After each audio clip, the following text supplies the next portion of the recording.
Three figures lay motionless on the steps of the wooden cabin, their bodies stiff with ice, their breaths weak and seemingly on the verge of ceasing at any moment, until a Navy SEAL K-9 operative stepped out. A single moment changed their lives. What would you do in this situation?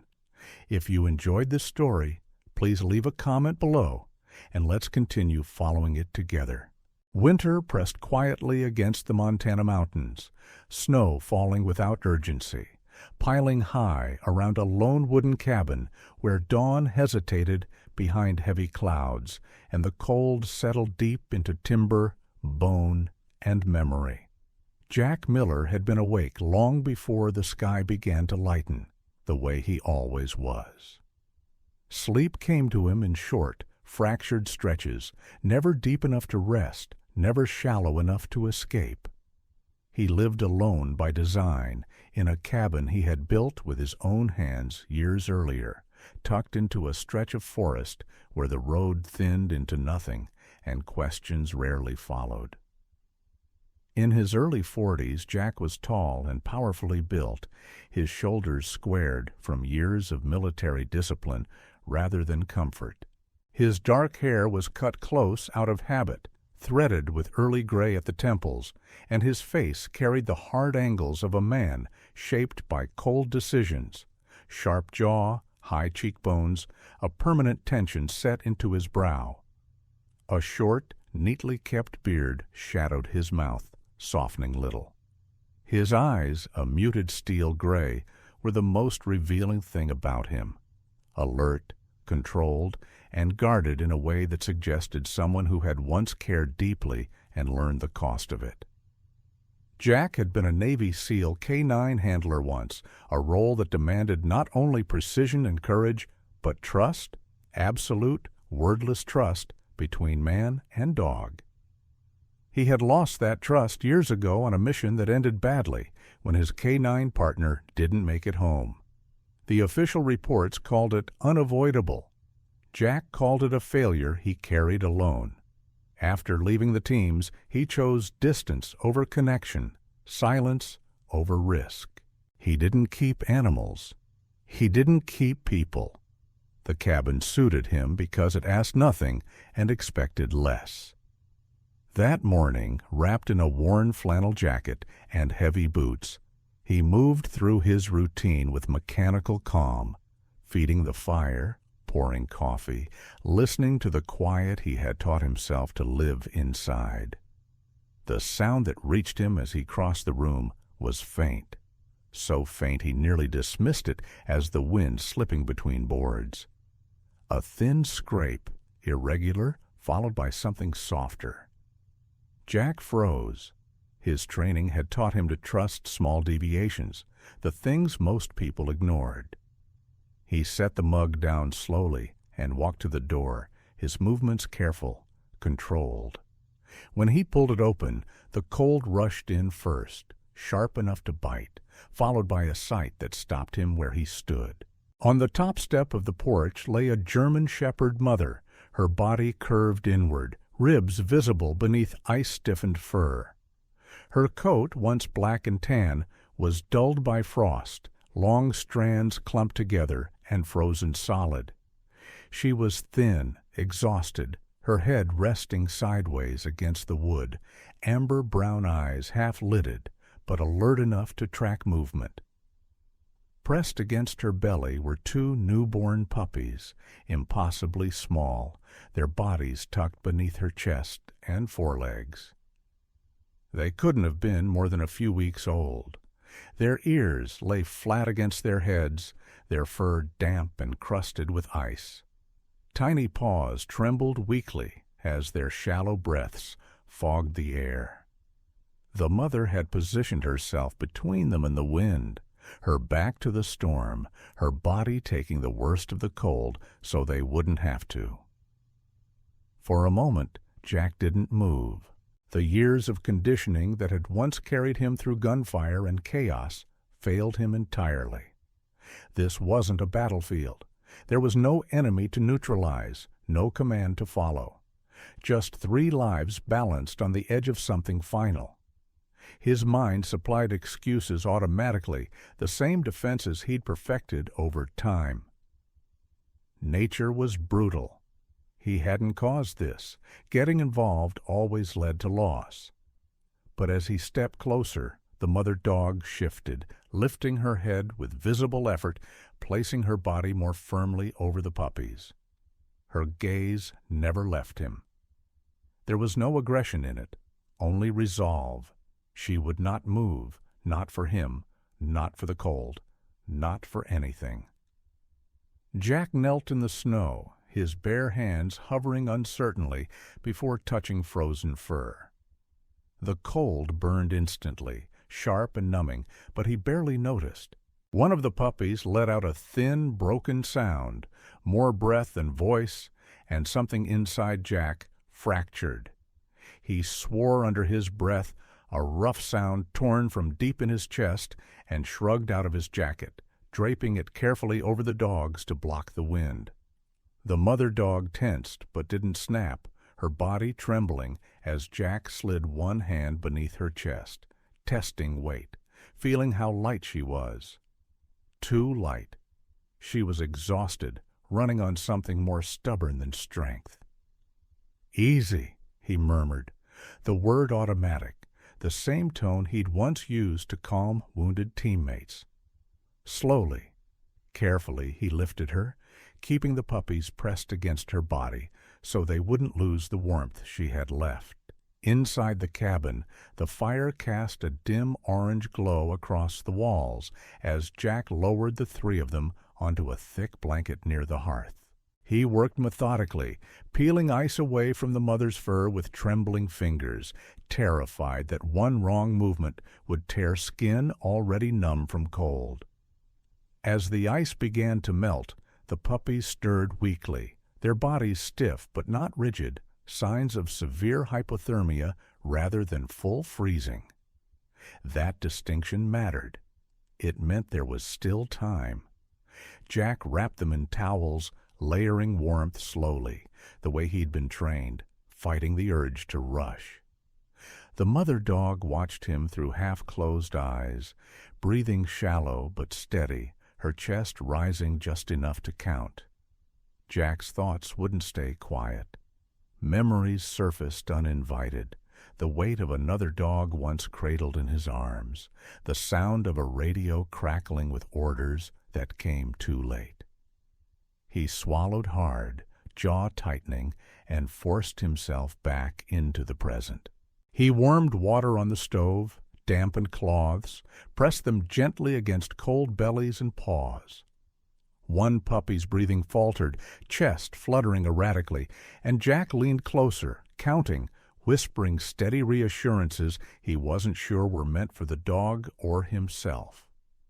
When the tiny chest rose again, weak but present, he released a breath he hadn't realized he was holding. As the warmth began to return, the mother dog shifted, lifting her head with effort and nudging one of the puppies closer to her chest. Jack watched the motion, simple and instinctive, and felt a tightness spread through him that had nothing to do with cold. He reached out slowly, letting her see his hand, giving her time to decide. She didn't bare her teeth. She didn't move away. She simply watched, eyes heavy but unyielding, and allowed him closer. "Luna," he said quietly, the name forming without thought, soft and steady. It fit her, pale light in a dark place. He touched her shoulder gently, feeling the tremor beneath her fur, and she let out a low, tired breath. By the time the sky outside shifted from black to gray, Jack was seated on the floor beside the fire, his back against the cabin wall, eyes fixed on the small family in front of him. He hadn't planned for this. He hadn't wanted anything that needed him. Need led to attachment. Attachment led to loss. But as he watched Luna curl herself around the two puppies, Max and Leo, the names forming as naturally as breath, something changed. The cabin felt different, not louder, not fuller, just present. The cold still pressed at the walls.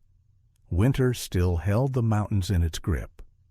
But inside, beside the fire, Jack understood one simple truth, with a clarity that surprised him.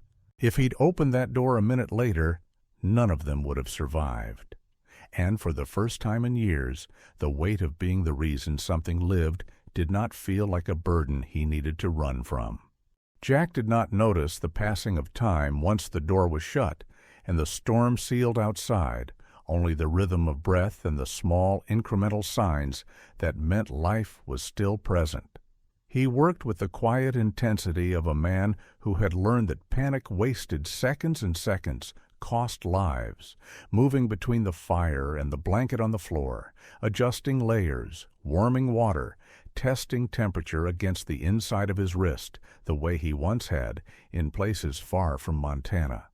Luna lay on her side at first, her breathing shallow and uneven, ribs rising sharply beneath skin pulled too tight by hunger and exhaustion, her coat clumped and dark where the ice had begun to melt. Jack could see the toll the night had taken on her. She was not old, but she was worn down, a shepherd in her prime, reduced by circumstance rather than age, her amber-brown eyes dulled by fatigue, yet sharp with awareness. Each time he shifted one of the puppies closer to the heat, Luna attempted to lift her head, muscles trembling with effort, until Jack finally placed a steady hand on her shoulder and spoke to her in a low, even tone, not commands but reassurance, the kind he had once reserved for teammates bleeding out in foreign dust. The puppies, Max and Leo, were still frighteningly cold, their bodies soft but limp, breaths barely stirring the fur along their sides, and Jack focused on them next, wrapping them separately in dry cloths, rotating them closer to the hearth in short intervals to avoid shock. At one point, Leo's breathing faltered altogether, his tiny chest stuttering and stilling in a way that froze Jack where he knelt. Training took over before fear could fully surface. He cupped the small body in both hands, gently rubbing warmth back into limbs no thicker than his fingers, breathing slow and controlled as he counted under his breath, pressing careful pressure at the chest, whispering words that held no prayer but carried the full weight of his will. When Leo gasped, a weak, wet sound that barely qualified as breath, Jack closed his eyes for half a second, jaw clenched so tight it ached, then kept going until the rhythm steadied enough to continue. The memory came then, unbidden and sharp, of another night, another firelight, another dog's weight slackening against his arms as a radio crackled uselessly nearby, orders coming too late to change the outcome. He had not screamed then. He had not cried. He had folded the loss into himself and walked away, carrying it like a private wound that never fully closed. The cabin seemed to narrow around him as that memory pressed in, the smell of melting ice and damp fur blending with echoes of cordite and dust that had no place here. He shook his head once, forcing himself back into the present, back into the room where Luna shifted again, dragging herself inch by inch, until she could place her body between the fire's draft and her pups. Even now, even like this. Jack watched her do it, watched the instinct override pain, and something in his chest tightened with a mix of admiration and guilt. He warmed a small bowl of goat's milk he had kept for emergencies, diluted and tested until it was just warm enough, then drew a few drops into a plastic dropper from an old first aid kit, touching it carefully to Max's mouth. The puppy's jaw twitched, instinct taking over where consciousness barely lingered, and a single swallow followed, then another. Jack fed them both slowly, wiping excess milk from tiny chins, careful not to rush, knowing shock could undo everything he had fought for. As the minutes stretched into hours, subtle changes began to appear. Max's body softened slightly. Leo's breathing grew more consistent. Luna's eyes fluttered closed for longer intervals between watchful glances toward Jack. Exhaustion pulled at him, heavy and insistent, but he ignored it the way he always had when something mattered more than rest. It was late morning when he heard the sound of tires crunching over packed snow outside, a sound so rare out here that his shoulders tensed automatically. He rose quietly, careful not to disturb the fragile cluster by the fire, and moved to the window, scanning the clearing with the practiced awareness of someone who noticed absence as much as presence. A pickup truck sat near the edge of the trees, engine idling, and from it stepped a woman he recognized immediately, despite having seen her only a handful of times over the years. Sarah Thompson was in her early 70s, tall but thin, her posture straight in a way that suggested stubborn endurance rather than comfort. Wisps of silver hair escaped a loose braid down her back, catching the pale light, and her face was lined not just with age, but with the quiet weight of grief carried too long alone. Her skin was fair, weathered by years of mountain winters, her eyes a pale gray that missed very little, sharp and observant beneath an otherwise reserved demeanor. She wore a heavy wool coat belted tightly at the waist, practical boots planted firmly in the snow, and moved with the careful efficiency of someone accustomed to relying on herself. Sarah had lost her son years earlier, an Army veteran who never fully came home from the war even before he died, and the loss had shaped her into someone who spoke little, watched much, and trusted slowly. She had noticed the smoke rising from Jack's chimney long after dawn, heavier and more constant than usual, and instinct rather than curiosity had brought her out into the cold. When Jack opened the door, the warmth of the cabin washed over her, and her gaze went immediately past him to the floor near the fire, where Luna lay curled protectively around Max and Leo. For a moment, Sarah did not speak. Her breath caught visibly, and she took a single step inside, hands still tucked into her coat pockets, as if afraid that touching anything might shatter what she was seeing. "Good Lord," she murmured finally, voice roughened by years of disuse, moving closer with reverent care. Jack explained in short, economical sentences, the way he always did when emotions threatened to complicate things, and Sarah listened without interruption, her eyes never leaving the dogs.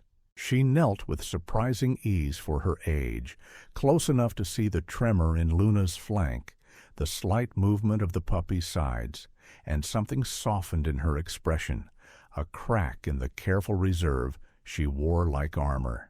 She reached into a canvas bag slung over her shoulder and produced a tin of powdered goat's milk, folded cloths, a small thermometer, supplies gathered not for this moment specifically, but because experience had taught her it was foolish to assume help would arrive on time. Jack accepted them with a nod, gratitude tightening his throat enough that words felt unnecessary. Together, without discussing it, they settled into a rhythm, Sarah cleaning and organizing, while Jack continued feeding and monitoring, their silence companionable rather than awkward, the kind shared by people who understood loss without needing to name it. Luna watched Sarah closely at first, head lifting slightly whenever she moved, but when Sarah stopped just short of touching and spoke softly, not to command, but to acknowledge, Luna allowed it, eyes closing again as if conceding, just for now, that she could rest. By the time the light outside shifted from gray to pale afternoon, the worst of the crisis had passed, though nothing felt secure enough to relax into certainty. Jack sat back on his heels, exhaustion finally creeping in, and looked at the small family by the fire with a clarity that startled him. He had crossed a line he could not uncross. This was no longer a momentary rescue, no longer something he could frame as temporary until the storm passed. Luna stirred, dragging herself closer to her pups once more, placing her body squarely between them and the open space of the room. And Jack understood, with a weight that settled deep but did not crush him, that whatever came next, this fight was not over, and neither was his place in it. Jack waited until the cabin settled into a fragile calm before he stepped back outside, the door closing softly behind him, as if the quiet itself might shatter if handled roughly. The storm had loosened its grip, but not released it entirely. Snow still drifted down in thin, deliberate sheets, and the cold lingered like something reluctant to leave. Sarah Thompson remained inside with Luna and the puppies, her movements slow and deliberate, a tall, narrow woman whose strength had never been loud, but had endured nonetheless. She was in her early 70s with a long, spare frame wrapped in a dark wool coat she hadn't removed, as if warmth were something borrowed rather than owned. Wisps of silver hair escaped her loose braid, framing a face marked by fine lines that spoke less of age than of watchfulness, of grief carried quietly and never fully set down. Her pale gray eyes followed Jack as he crossed the clearing, sharp and thoughtful, the eyes of someone who had learned to read danger long before it announced itself. Jack moved with the same economy of motion he'd used inside, boots crunching softly over packed snow as he circled the cabin's perimeter, scanning the ground with the practiced attention of a man trained to notice patterns where others saw chaos.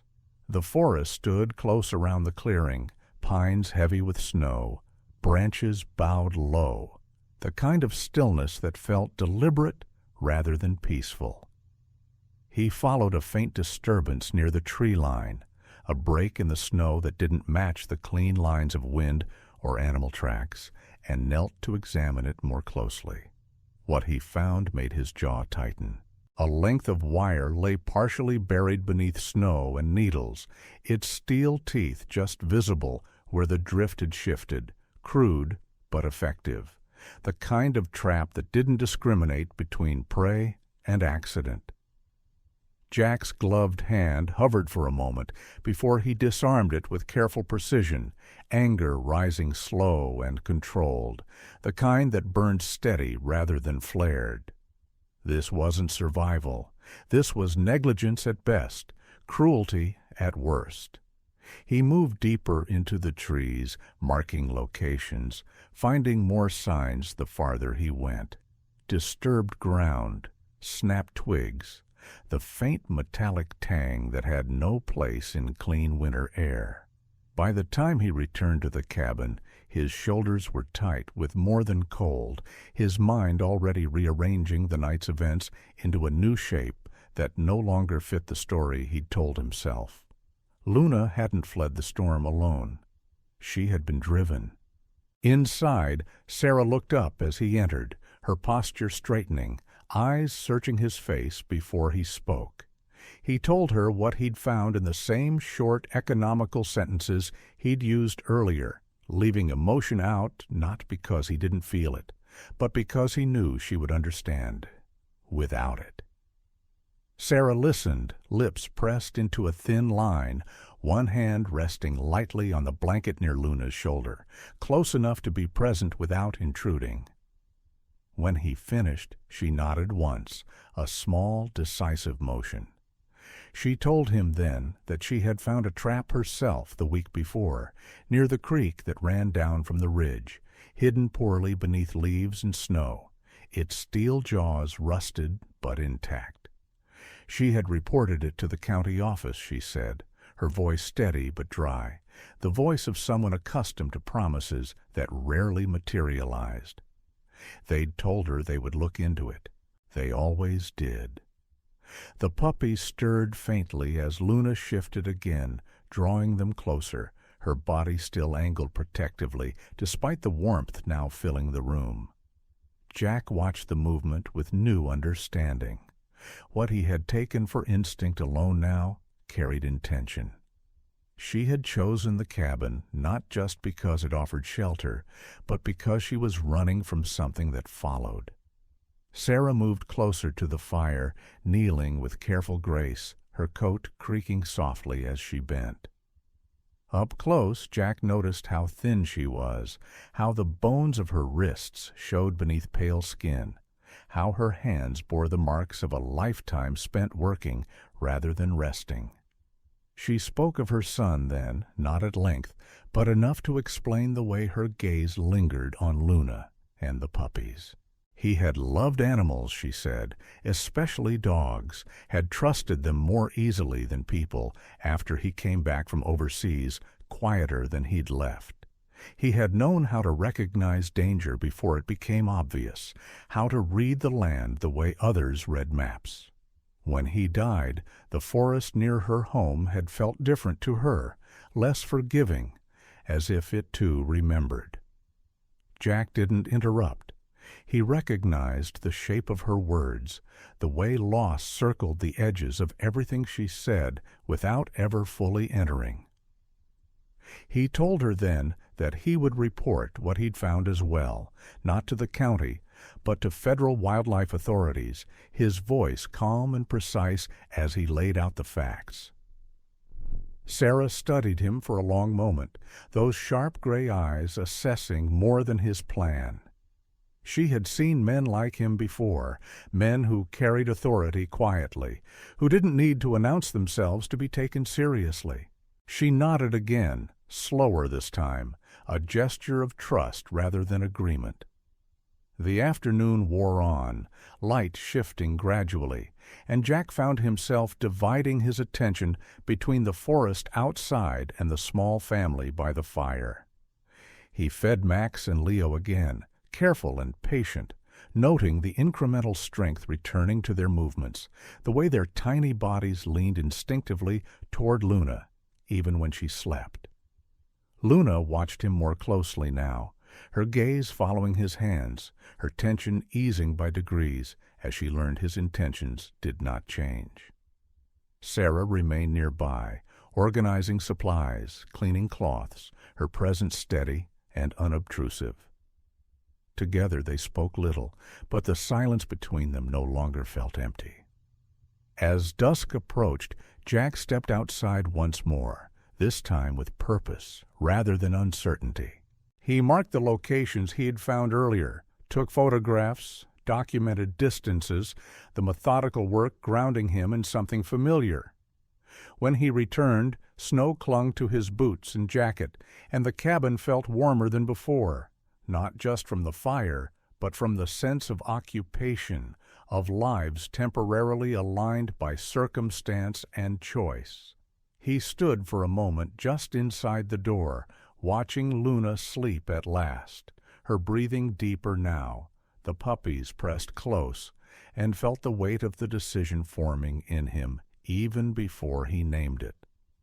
This was no longer about weather or chance. Someone had made choices out there, choices that had nearly cost 3 lives. Jack had spent years convincing himself that stepping away was the safest course, that isolation was a form of control. But control was an illusion, he knew that now, and so was safety. Sarah rose slowly, drawing her coat tighter around her thin frame, and told him she would return in the morning with more supplies, that she would keep making noise about the traps even if no one listened yet. He walked her to the door, the cold rushing in briefly before the cabin sealed itself again, and watched as she crossed the clearing to her truck, her figure straight-backed against the gathering dark. When he turned back inside, the fire crackled low and steady, and Jack crouched beside Luna once more, resting a hand near her shoulder without touching, close enough to be felt. He looked from her to the puppies, and then toward the window, where the forest waited, quiet and watchful, and understood with a clarity that left no room for retreat that the storm had never been the true threat. Whatever came next would not be faced from behind closed doors. Morning came without ceremony, a pale light filtering through low cloud and snow-muted air, and Jack woke already alert, his body conditioned to rise before thought could fully form. The cabin was quiet except for the soft crackle of embers and the faint, uneven breaths near the hearth, and for a moment he stayed still, listening, cataloging the sounds the way he always had, measuring what belonged and what did not. Luna lay curled around Max and Leo, her body still angled protectively, but her breathing was deeper now, less strained, and the puppy's small form shifted with a new restlessness that spoke of strength returning in increments too small to celebrate, but too real to ignore. Jack watched them from a distance, careful not to intrude, and felt the familiar tension in his chest ease just enough to make room for something else. Vigilance sharpened by purpose rather than fear. He moved through the cabin quietly, pulling on his jacket and boots, checking his phone for signal where it rarely appeared, then stepping outside with a notebook and camera slung over his shoulder. The forest greeted him with a deceptive calm, snow resting on branches in thick, muffled layers, the ground marked only by his own tracks from the night before. Jack followed the perimeter he had mapped in his head, moving farther this time, deeper into the trees, where the light thinned and the silence felt watchful. He found more traps than he'd hoped, and fewer than he'd feared. Steel jaws wired crudely to saplings, set at careless heights, the kind that didn't just kill, but maimed and left suffering to stretch on unattended. He disarmed each one methodically, hands steady, breath even, marking coordinates, photographing placements, documenting angles and distances, with the precision of a man who understood that details were the difference between action and noise. Anger stayed with him, low and controlled, not the explosive kind that burned out quickly, but the steady heat that demanded follow-through. Back at the cabin, Sarah Thompson had returned as promised, her truck parked neatly near the tree line, her presence announced by the soft thud of boots on the porch. She carried a canvas basket this time, heavier than before, her long, spare frame leaning into the weight without complaint. Up close in the daylight, Jack noticed again how tall she was for her age, how thinness had become a permanent contour rather than a condition, how her silver hair, braided more tightly now, caught the light in fine strands. Her skin was pale and weathered, mapped by winters and work, and her gray eyes remained sharp even when softened by concern.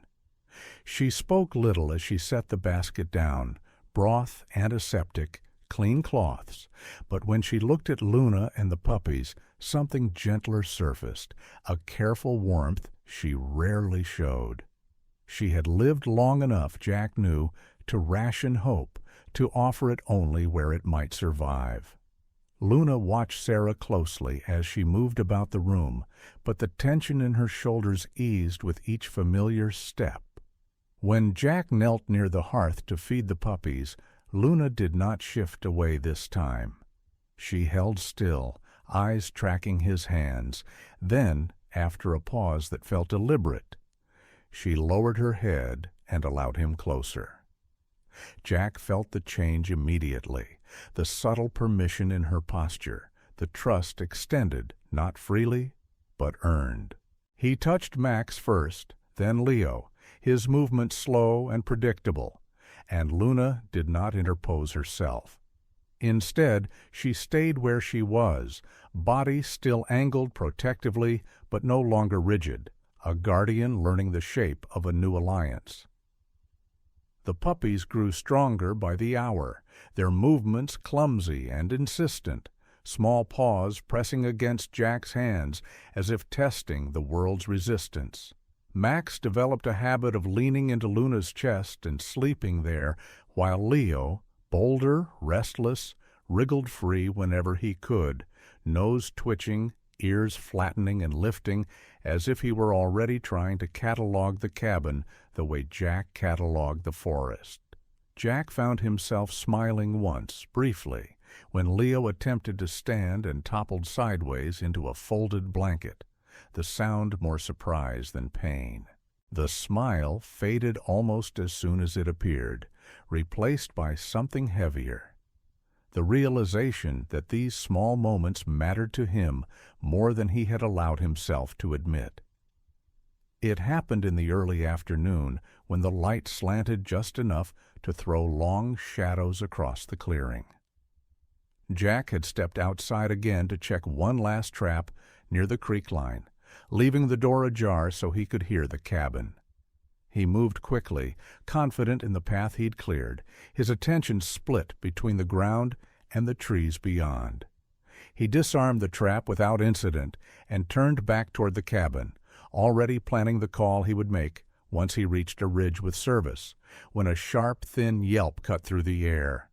It was brief, startled, and unmistakable. Jack's body reacted before his mind did, sprinting the distance in seconds that felt stretched and unreal.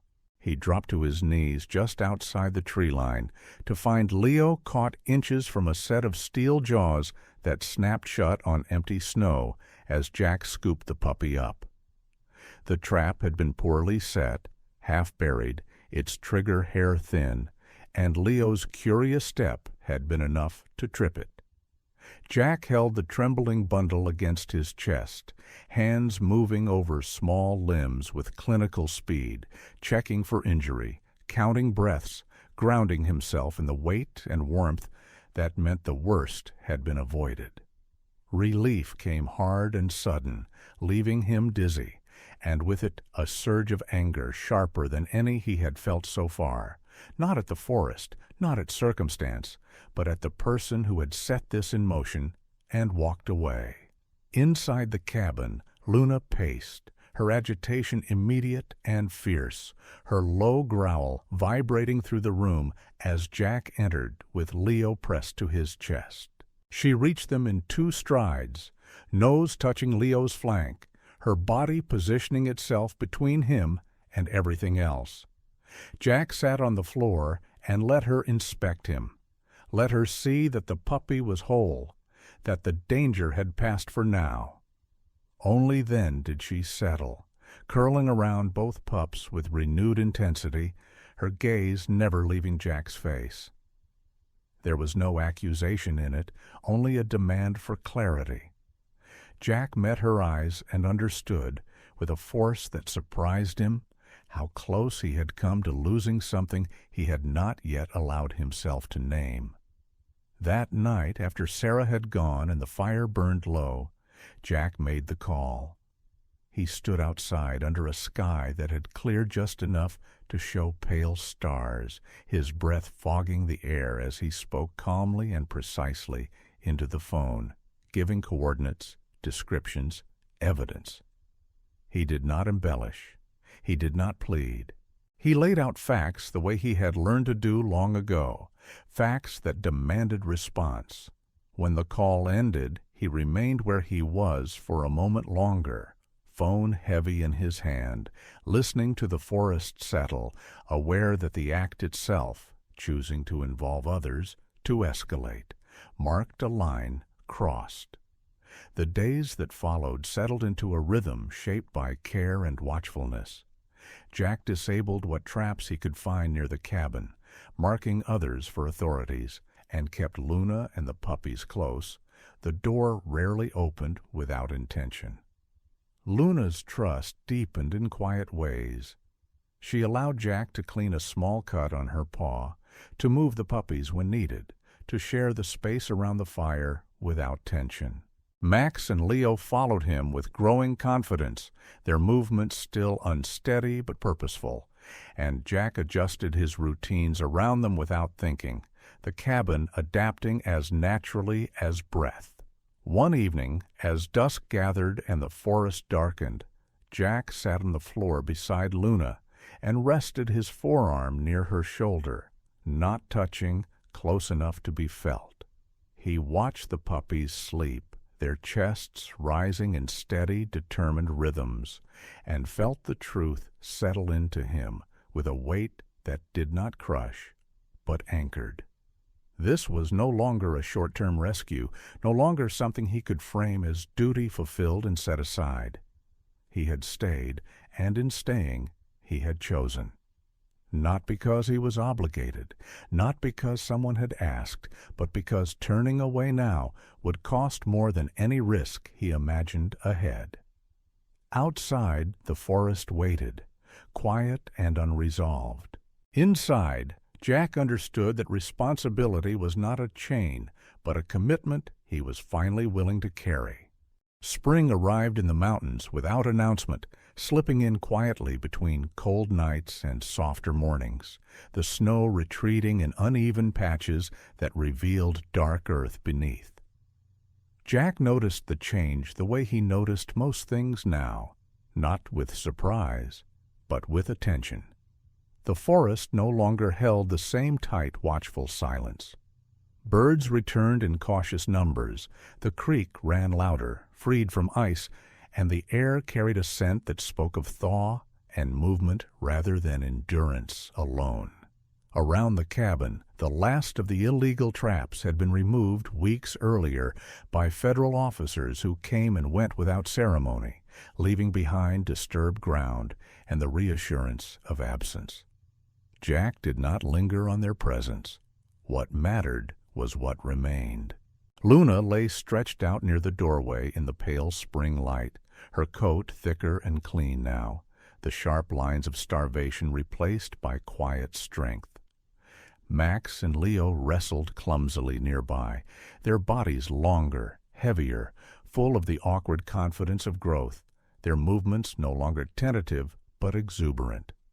The cabin itself had begun to change in small, unremarkable ways that added up to something larger. Jack patched gaps between the logs, replaced warped boards on the porch, and reinforced the fence line without fully admitting why. He cleared brush, stacked firewood with care rather than urgency, and found himself leaving the door open longer during the day, trusting the space he had claimed. Inside, blankets were no longer temporary arrangements, but folded and stored, supplies organized with an eye toward continuity rather than crisis. These were not the actions of a man passing through. They were the habits of someone settling, though Jack did not yet name it that way to himself. Luna noticed the changes, too. She followed Jack at a distance now, rather than shadowing him step for step, her posture relaxed but attentive. The tension in her shoulders eased into a readiness that no longer felt defensive. She allowed him to touch her freely, to check her paws, to brush burrs from her coat. And when Max or Leo wandered too far, she corrected them with calm authority, rather than fear. Jack watched the way she handled them, firm, patient, unwavering, and recognized the discipline of it, the quiet leadership that had once defined the best canine partners he had known. Max grew into a solid, steady presence, preferring proximity and routine, while Leo remained curious and bold, testing boundaries with the kind of confidence that came from knowing someone would intervene if things went wrong.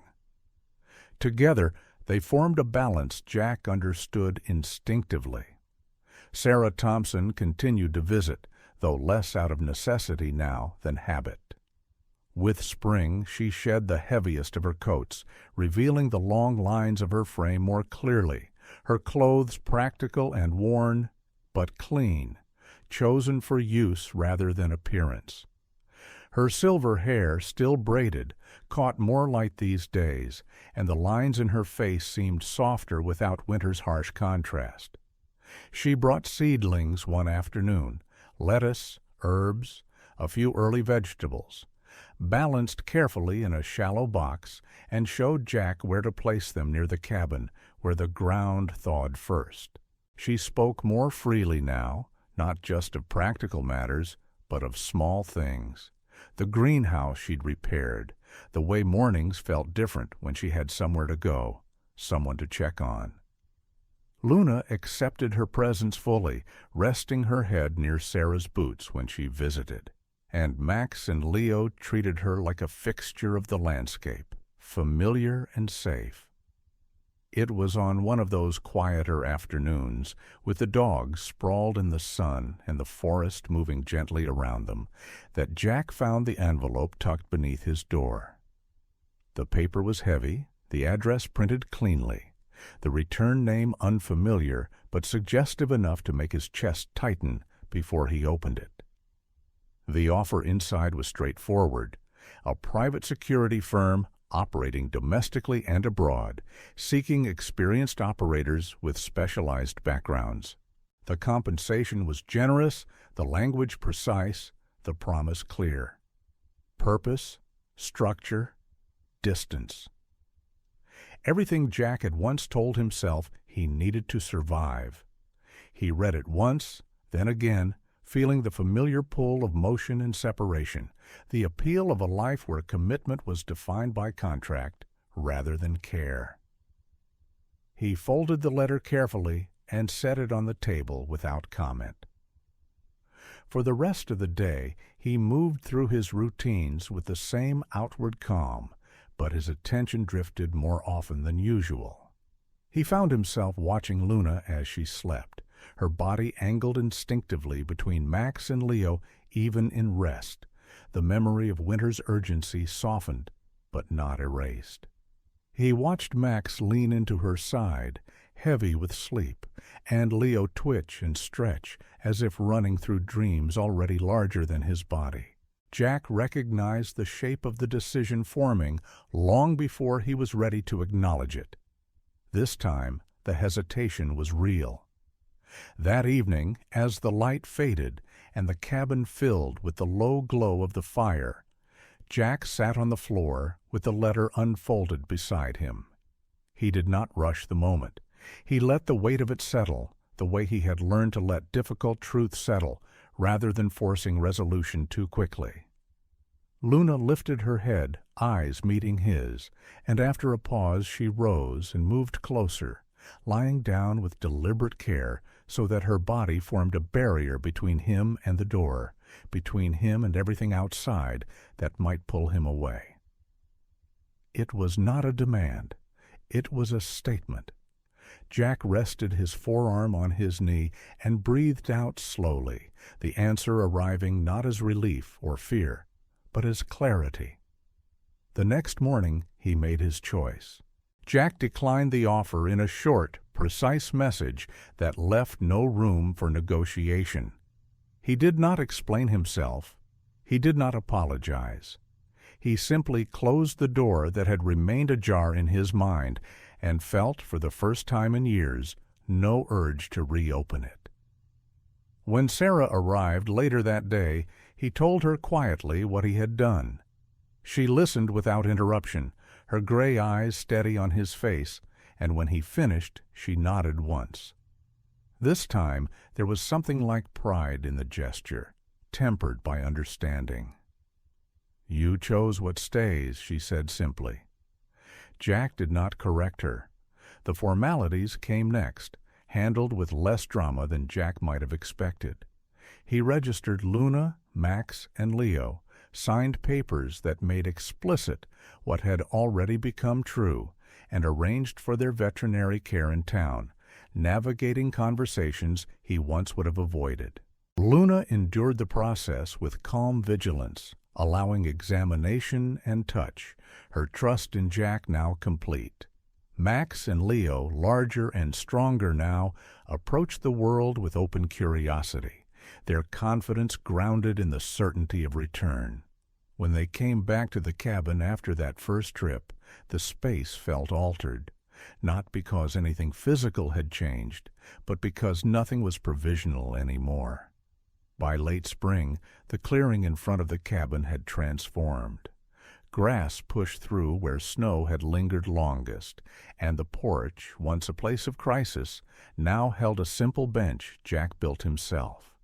He stood there one morning in full sunlight, the warmth unfamiliar but welcome, Luna at his side, and Max and Leo circling with easy energy. The forest no longer felt like a boundary or a threat. It felt like context, a place that held history without demanding it be relived. Jack rested his hand on Luna's shoulder, feeling the solid warmth beneath her coat, and understood the shape of what he had built. Not a replacement for what he had lost, but something that could exist alongside it without competition. This was not the K9 team he had once known, forged for conflict and loss. This team had been shaped by survival, patience, and choice. They would not deploy. They would not be tested in fire. Their work would be quieter and no less demanding, to live, to protect, to remain. As Jack looked out over the clearing, the dogs framed against the green returning to the mountains. He felt no need to move on, no need to prove anything further. A family had formed not through blood or obligation, but through the simple, difficult act of staying. And for the first time since he had stepped away from his old life, Jack understood that this, too, was a mission worth completing. Sometimes the greatest turning points in life do not arrive as loud victories or dramatic miracles. They arrive quietly, disguised as responsibility. A choice to stay when leaving would be easier, a decision to protect when no one is watching. In everyday life, we are often given moments like Jack's, moments where turning away costs less in the short term, but staying changes who we become. Caring for another life, whether human or animal, teaches us patience, courage, and presence. It reminds us that healing is not found by running from pain, but by choosing connection despite it. In our daily routines, we may not face snowstorms or frozen trails, but we face chances to show up for family, for strangers, for those who depend on us in quiet ways. Every act of compassion, no matter how small, builds a home inside us. And sometimes, by saving another life, we discover the part of ourselves that was waiting to be saved too. If this story touched your heart, please share it with someone who needs hope today. Leave a comment and tell us where you're watching from. Your voice matters here. And don't forget to subscribe to the channel for more stories of resilience, compassion, and second chances. Because sometimes staying is the bravest act of all.